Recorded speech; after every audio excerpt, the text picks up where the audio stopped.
Everyone, welcome back to the channel. I am Srishti Jaiswal और आज की इस वीडियो में हम करें क्लास 8 एनसीईआरटी क्यूरियोसिटी बुक का फोर्थ पार्ट। इस पार्ट में हम स्नैपशॉट और सारे क्वेश्चन आंसर खत्म करके इस चैप्टर को फाइनली खत्म करेंगे। So if you like this video be sure give it a like, share and subscribe. बाकी के 3 parts will be link in the description box, go ahead and check them out. So चलिए ये detail में line by line इस पूरे chapter को हम snapshot की मदद से खत्म करते हैं। नंबर 1 स्नैपशॉट हमें दिया हुआ है। Health means complete physical, mental and social wellbeing, just not the absence of disease. मेरे वहां पे कैमरा गया तो मैंने इतना बना दिया। हेल्थ का मतलब ही यही होता है कि हम फिजिकली, मेंटली, सोशली हर तरीके से जब हम फिट हैं तभी हमें हेल्दी कैटेगराइज किया जाएगा। एब्सेंस ऑफ डिजीज ही नहीं हेल्दी होता है। हेल्दी वो होता है जब हम फिजिकली, मेंटली, सोशली और हर एस्पेक्ट ऑफ लाइफ में हेल्दी हैं, तभी हमें एक हेल्दी पर्सन कैटेगराइज किया जा सकता है।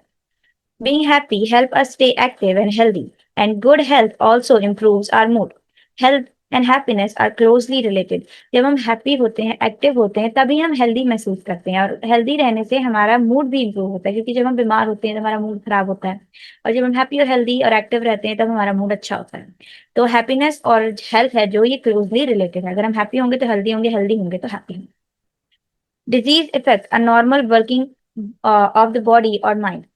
अगर हमें भी कोई भी डिजीज हो जाती है तो वो हमारी नॉर्मल वर्किंग ऑफ बॉडी और माइंड को इफेक्ट करेगा। हमारी बॉडी और माइंड जो है नॉर्मली वर्क नहीं करेगा अगर हमें डिजीज होती है कोई भी तो। Symptoms are what we feel like pain and tiredness. Symptom वो होता है जो हम फील कर सकते हैं, जैसे पेन और टायर्डनेस। साइंस वो होते हैं जो हम मेजर कर सकते हैं और देख सकते हैं, जैसे फीवर और रैश। रैश को हम देख सकते हैं, फीवर को हम मेजर कर सकते हैं। ये फील करने वाले एज सच नहीं होते, क्योंकि दीज आर साइन। सिम्टम्स वो होते हैं जिनको हम फील कर सकते हैं, जैसे टायर्डनेस, पेन। कहीं भी हमें पेन हो रहा है, टायर्डनेस फील हो रही है, तो हमें फील कर सकते हैं। इनको सिम्टम्स बोलते हैं। साइन वो होते हैं जो हम देख के डॉक्टर्स बता सकते हैं। Non communicable disease like diabetes and heart disease are caused by lifestyle and environmental factors। जो नॉन कम्युनिकेबल डिजीज होती हैं, जो किसी कॉन्टैक्ट से नहीं फैलती हैं, जैसे डायबिटीज एंड हार्ट डिजीज, हमारी लाइफस्टाइल और एनवायरमेंट फैक्टर से रिलेटेड हैं। ये किसी जर्म्स की वजह से नहीं होते। They can often be prevented with healthy habits, lifestyle changes and regular exercise. हम इनको प्रिवेंट कर सकते हैं जब हम हेल्दी लाइफस्टाइल जिए, रेगुलर एक्सरसाइज करें और बहुत ही हेल्दी लाइफस्टाइल जिए, हेल्दी फूड खाएं, तो हम ये नॉन कम्युनिकेबल डिजीज को प्रिवेंट कर सकते हैं। Infectious disease are caused by pathogens like bacteria, virus and worm and even protozoa। जो infectious disease होती हैं, जो communicable disease होती हैं, ये often germs, bacteria, viruses, protozoa की वजह से होती हैं, और ये एक दूसरे के contact से फैलती हैं, इसीलिए इनको communicable बोला जाता है। Our immune system help protect us from harmful pathogen। हमारे बॉडी के अंदर एक इम्यून सिस्टम होता है, हमने बताया, जो डिजीज के अगेंस्ट फाइट करता है, तभी हमारे कोई भी डिजीज होती है और हम ठीक हो जाते हैं।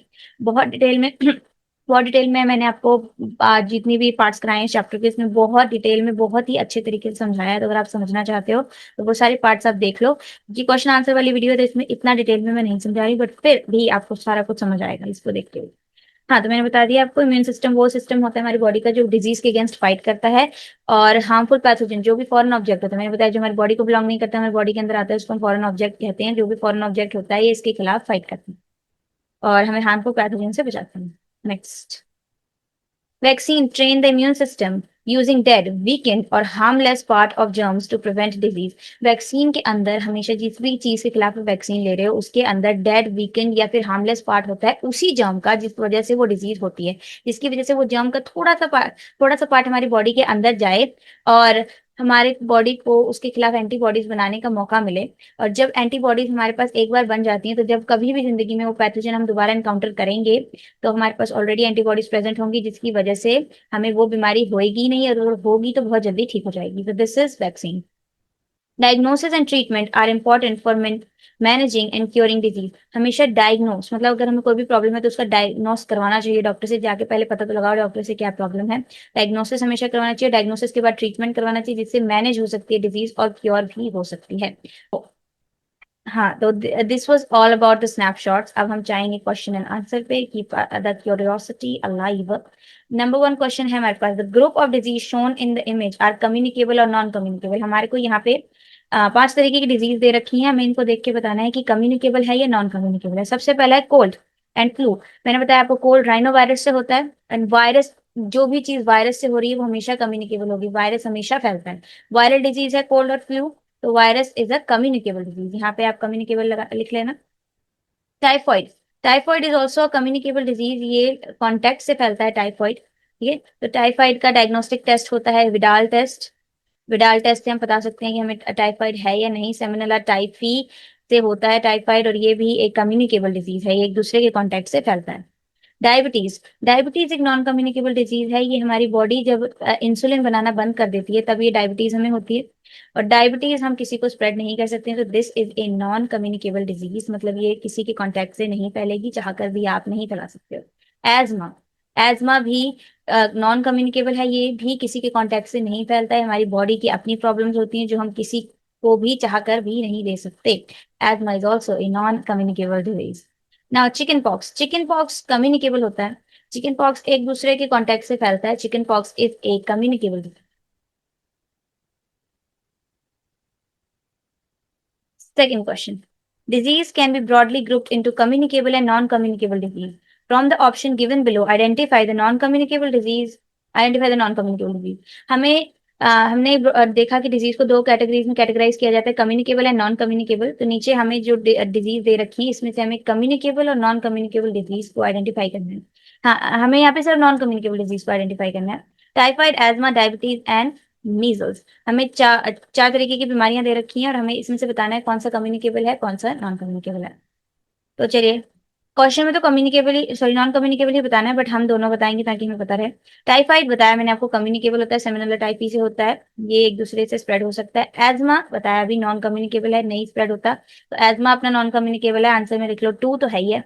डायबिटीज भी नॉन कम्युनिकेबल है। मीजल्स कम्युनिकेबल है, मीजल्स फैलता है एक दूसरे के कॉन्टेक्ट से। तो एजमा और डायबिटीज जो है ये नॉन कम्युनिकेबल है, तो हमारा आंसर होगा 2 and 3। 2 and 3, B is the answer, ठीक है, क्योंकि एजमा डायबिटीज ही नॉन कम्युनिकेबल है और हमें क्वेश्चन में नॉन कम्युनिकेबल ही बताना था, और हमने कम्युनिकेबल भी देख लिया। क्वेश्चन 3 है, there is a flu outbreak in your school. आपके स्कूल में फ्लू आउटब्रेक है, मतलब सब बच्चों को फ्लू हो रहा है। सेवरल क्लासमेट्स आर एब्सेंट, बहुत सारे क्लासमेट्स जो हैं वो एब्सेंट हैं, while some are still coming to school coughing and sneezing. पर कई जो हैं वो अभी भी स्कूल आ रहे हैं खांसते छींकते, और कई एब्सेंट हैं। अब नीचे 3 हमें ऑप्शन दे रखे हैं। What immediate action should the school take to prevent further spread. School को क्या इमीडिएट एक्शन लेना चाहिए, क्या स्कूल को ऑन द स्पॉट करना चाहिए जिससे फ्लू का स्प्रेड रुक जाए। सबसे पहले हमें हॉलीडेज कर देनी चाहिए, जो भी बच्चों को फ्लू है वो तो बिल्कुल ही स्कूल ना आए, और पूरी क्लास की छुट्टी कर देनी चाहिए कुछ दिनों तक, जब तक सारे ठीक ना हो जाए, ताकि जो ठीक है उनको फ्लू ना हो और जो जिनको फ्लू है उनसे किसी को ना फैले, because flu is a communicable disease, contact से फैलती है, ठीक है। नेक्स्ट क्वेश्चन, सेकंड पार्ट कर रहे हैं हम थर्ड क्वेश्चन का। इफ योर क्लासमेट, आपका classmate who is sharing the bench with you, जो आपके बेंच में साइड में बैठा है, start showing symptoms of flu, अगर उसको फ्लू के सिम्टम्स दिखाई दे रहे हैं, how can you response in considerate way without being rude और हर्टफुल। कैसे आप रिस्पॉन्स करोगे ताकि आप ना रूड हो ना ही हर्टफुल हो। हम स्वीटली उसको आप कह सकते हो, please cover your mouth when you are coughing sneezing, या फिर आप स्वीटली उसको बोल सकते हो, can I respectfully sit on another bench so I don't catch flu respectfully। आप उसको प्यार से बोल सकते हो, आप छुट्टी ले लो, आप घर में रहो थोड़े दिन ताकि आप ठीक हो जाओ और आपसे किसी और को भी फ्लू ना हो। Very nicely and sweetly you can response in this situation.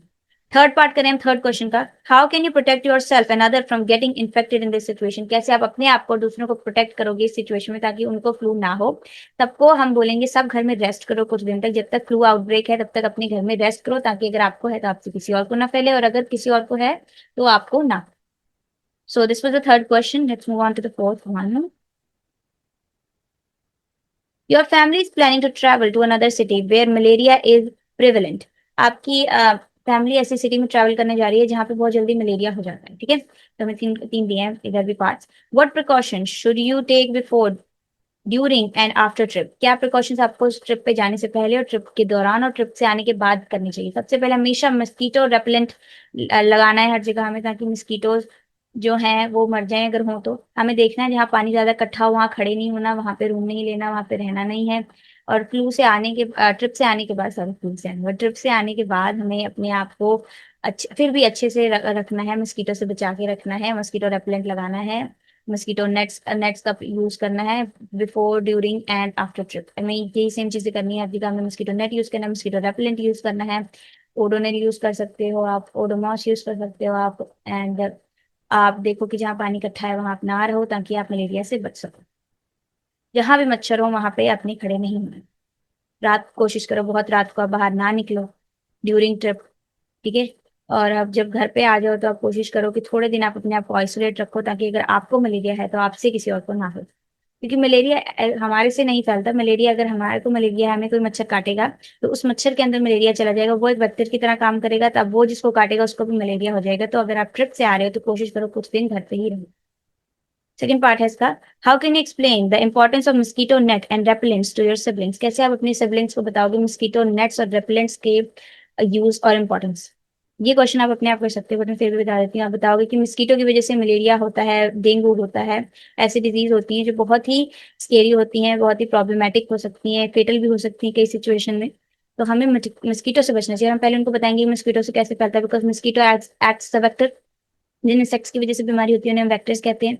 इनकी वजह से, मस्कीटोज की वजह से हमें ये प्रॉब्लम्स होती है, तो हमें मस्कीटो से बचना है। मस्कीटो से बचने के लिए रेपेलेंट्स और नेट्स का यूज करना चाहिए। तो ऐसे आप अपने सिबलिंग्स को समझा सकते हो।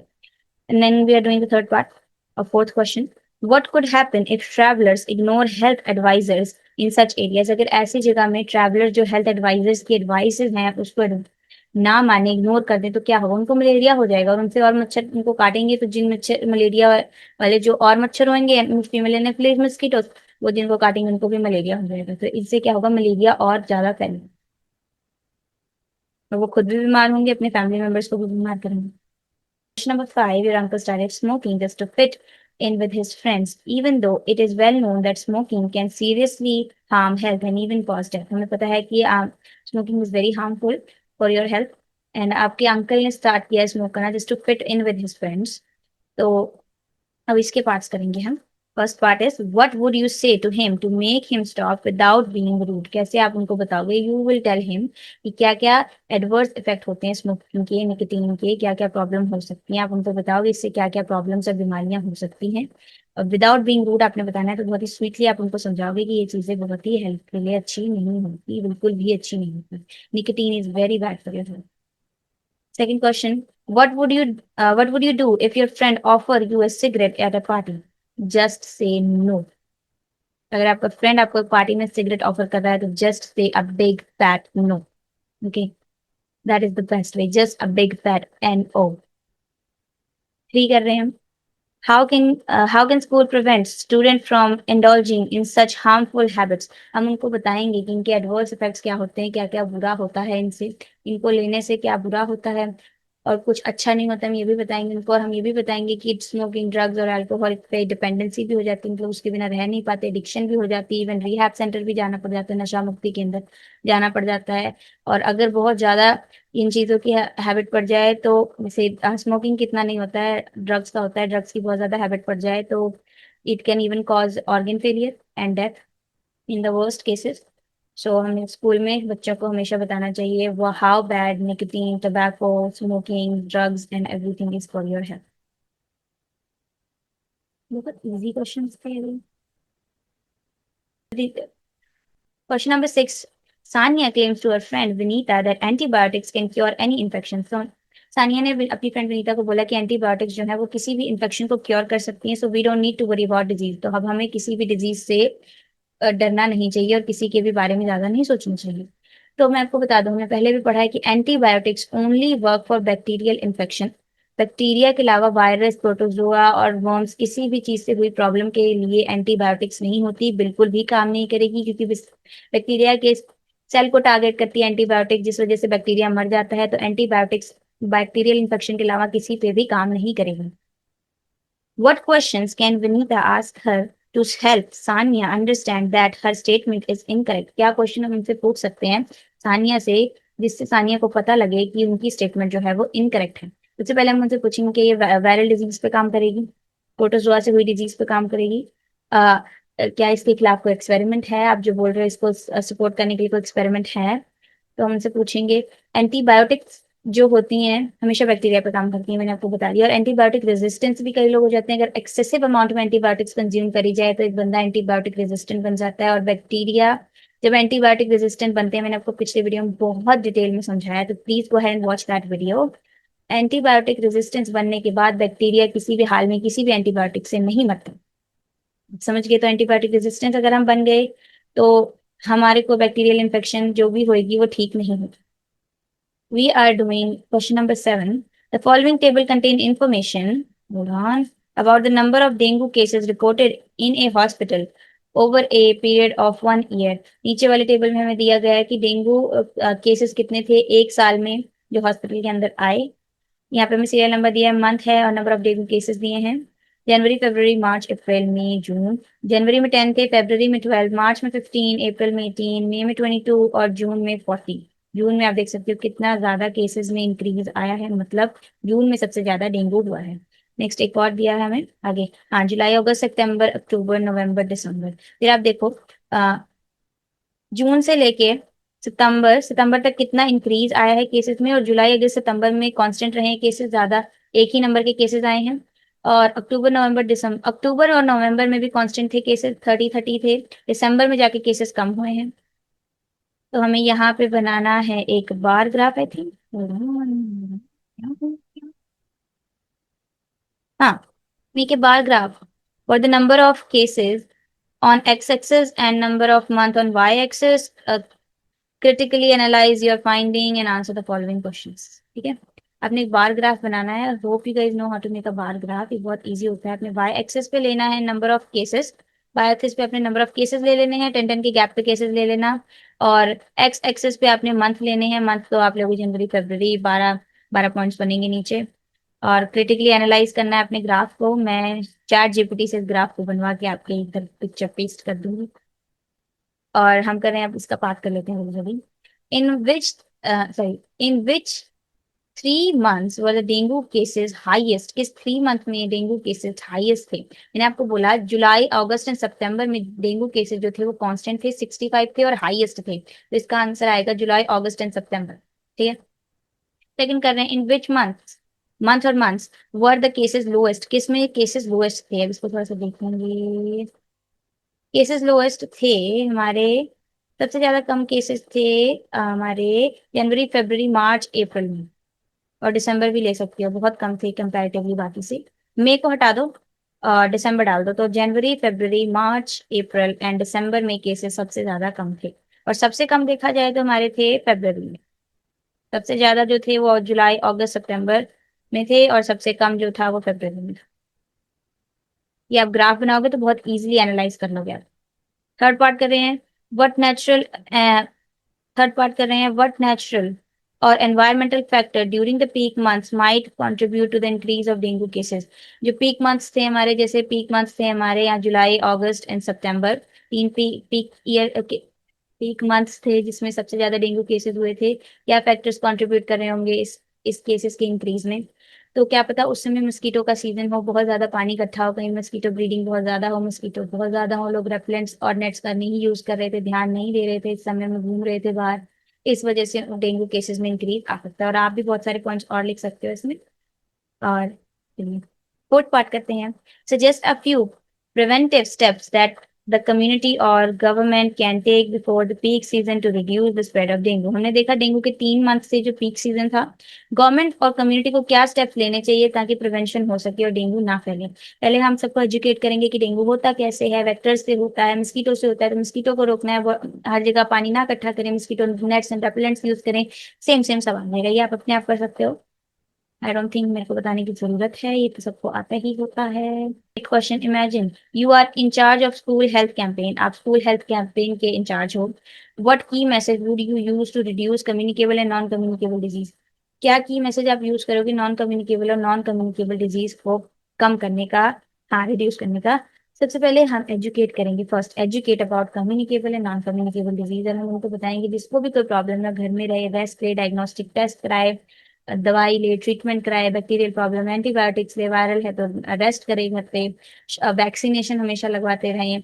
कोई भी अगर नॉन कम्युनिकेबल डिजीज है तो डायग्नोस्टिक टेस्ट कराएं, ट्रीटमेंट कराएं, घर में रहें और प्यार से उसको ठीक होने का वेट करें, देन बाहर अपनी जिंदगी दोबारा से शुरू करें। ठीक है, ऐसा नहीं है कुछ करना ही नहीं है, आप बीमार हो तो, but you need to get your body some rest. Ninth Ninth question, it is recommended that we should not take antibiotics for a viral infection like cold and cough or flu.